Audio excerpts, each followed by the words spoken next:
บสู้นี่ទាំងអស់នេះតែដែលខ្ញុំមកលេង Free Fire បាទខ្ញុំលេងវគ្គ2ស្មើបាញ់ក្បាលនេះបាទវគ្គហ្នឹងដូចមិនសូវធ្លោប៉ុន្មានដែរតែខ្ញុំ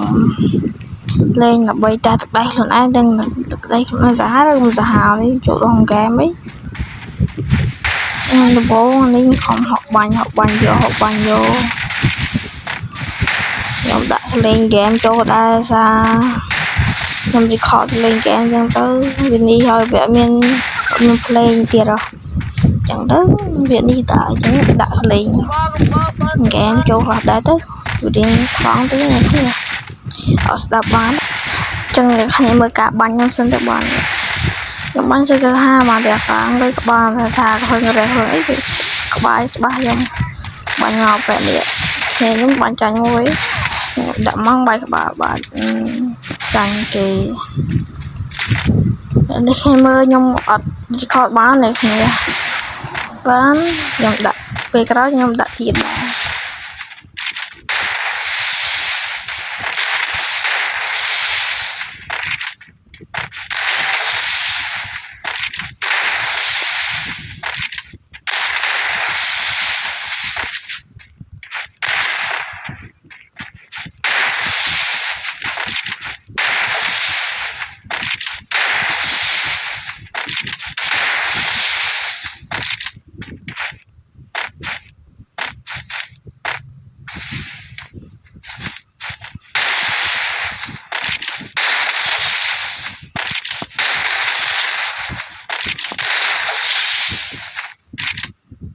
កន្លែងនេះខ្ញុំកាត់ឲ្យអ្នកគ្នាមើលចូល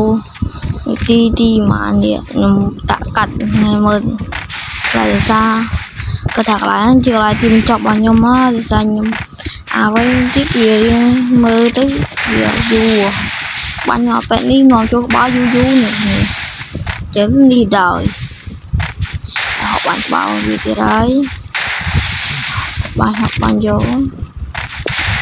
នេះឃើញបាញ់អីនេះហប់បាញ់យូរដល់ឲ្យអ្នកគេមើលពេញទៀតពីមិនយូរណាស់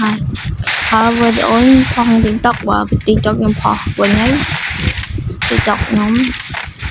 ផុសវិញហើយ TikTok បាញ់បាយតកកគេចាគេពេញមកបាយតកខ្ញុំមិនដាក់តកចូលវារំបាយបោះទៅហមតែហ្មងខ្ញុំជឿថាគេនេះខ្ញុំចង់ក្រោយនេះទៅខ្ញុំអត់ដែរខ្ញុំបានយូរមកវិញតែអីវាពេលនេះលើយើងចូលបានយើងអត់ចូលបដ ចូលចឹងទៅមានអីហ្គេមនេះចាញ់បដៅវាកន្លែងនេះគេដាក់បាយក្បាលខ្ទេចចាញ់បាត់ត្រឹមហ្នឹងទៅបាយបានអ្នកក្នុងវីដេអូខ្ញុំមានតែប៉ុណ្្នឹងហើយសូម